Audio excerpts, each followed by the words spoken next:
Hey guys, we have an urgent breaking news coming out. President Zelensky said Ukraine is preparing for a new phase of negotiations aimed at ending the war. The talks are expected to be discussed in Turkey. All right, so we're going to see what's going on here, guys. And we heard this many times.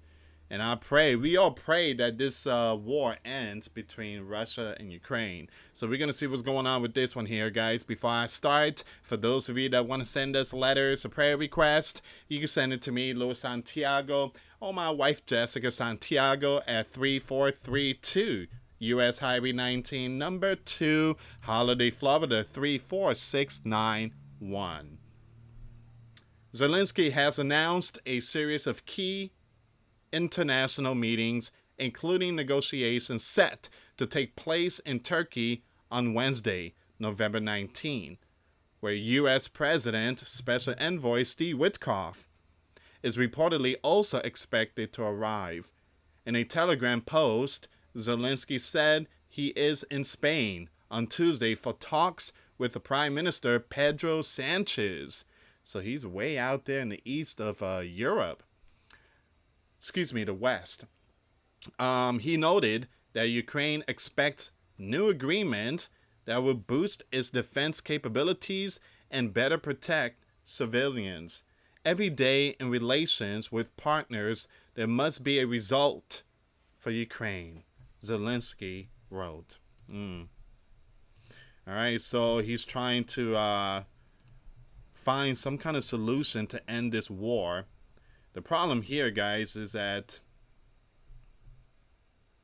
Give me a second here. So there's a video here I can't play. I'm going to have to read this part really quick. So the president added that Wednesday meeting in Turkey will focus on intensifying diplomatic efforts and presenting a set of proposals Ukraine has prepared for its partners.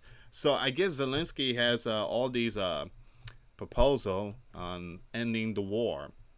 Here's the thing. I don't think this is going to end because Zelensky does not want to give up the territories. So Russia wants all the Donbass region, Donetsk, Lviv, Zaporizhia, and others, including Crimea. Now Zelensky is saying no, it ain't going to happen.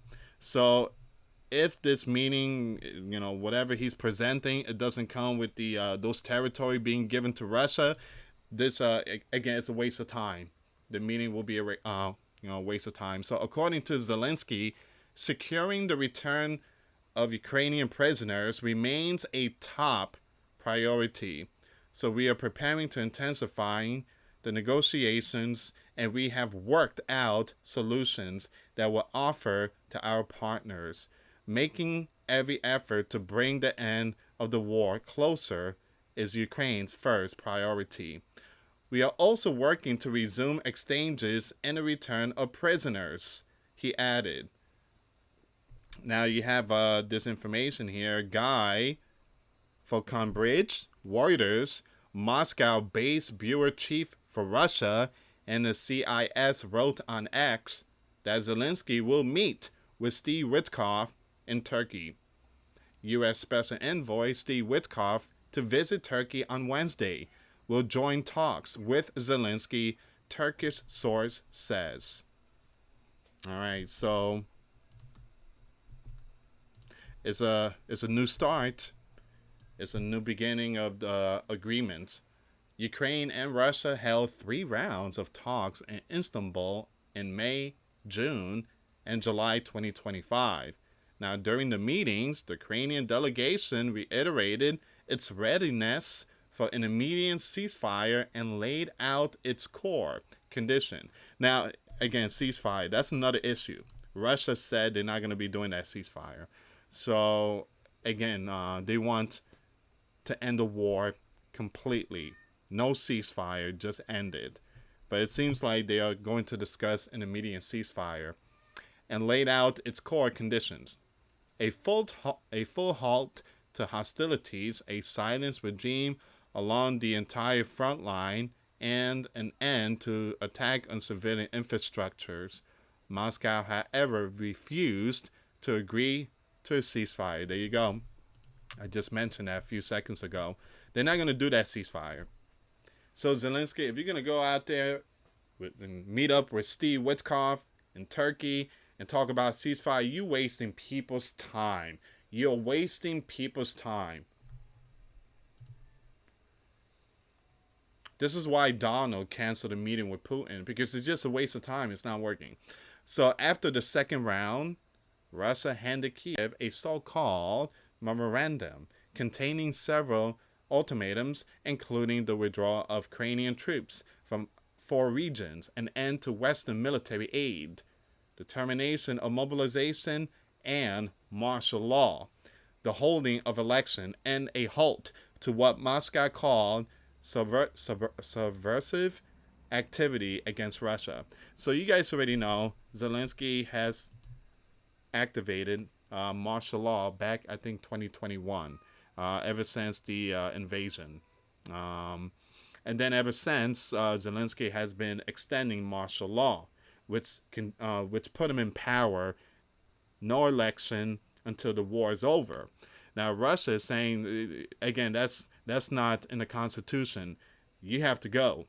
You doing this martial law is just going against the Constitution. Even Donald said, you're not supposed to be in power. Your time is up. Your term was up in May of 2023. What are you doing in power?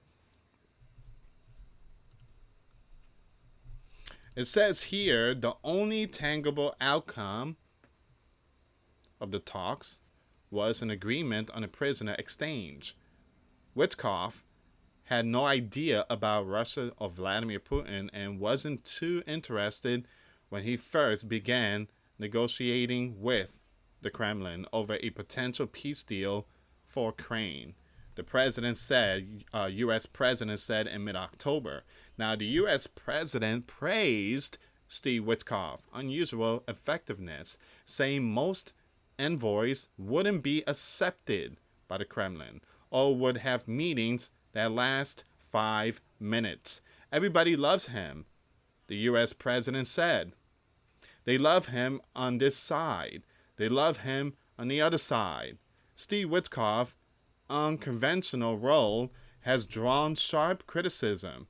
Politico reported in August, citing 13 sources, that officials in the U.S., Ukraine, and Europe were alarmed by his go-it-alone style, saying he often refused to consult experts and sometimes relied on Kremlin-provided translators. He's kind of a rogue actor. One U.S. official said, he talks to all these people, but no one knows what he says.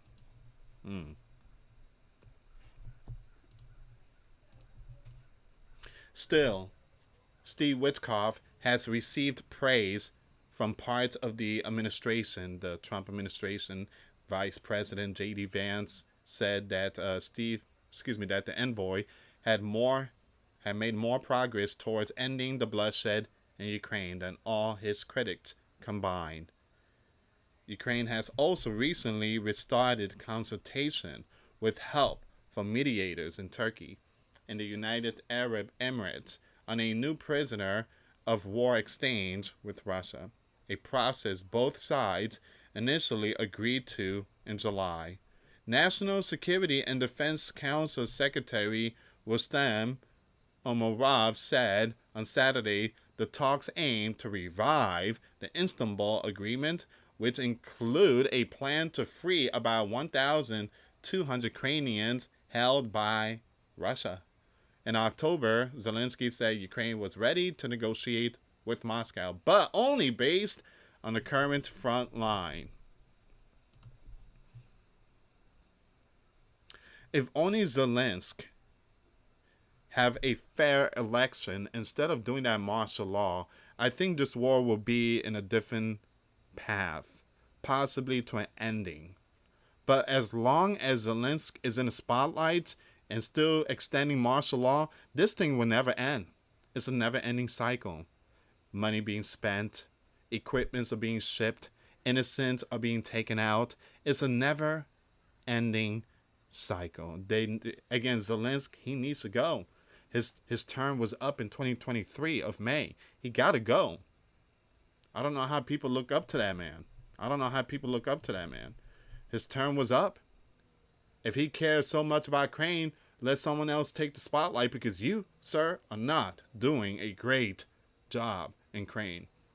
It says here, he said it was impossible to hold meaningful discussion with a delegation representing a dictator, adding that the Russian side operates under a rigid mandate and must strictly defend the position it is given.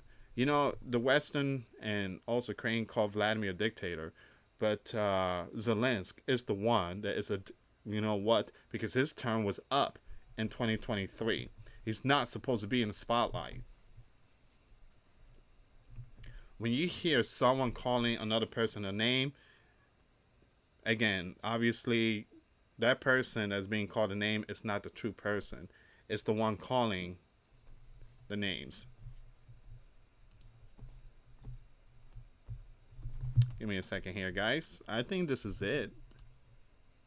Yeah, I think this is it. So once again, Zelensky heads to Turkey to launch new diplomatic drive. The U.S. President envoy to join Zelensky will hold key talks in Turkey on November 19, where Donald Special Envoy Steve Witkoff is expected to join negotiations.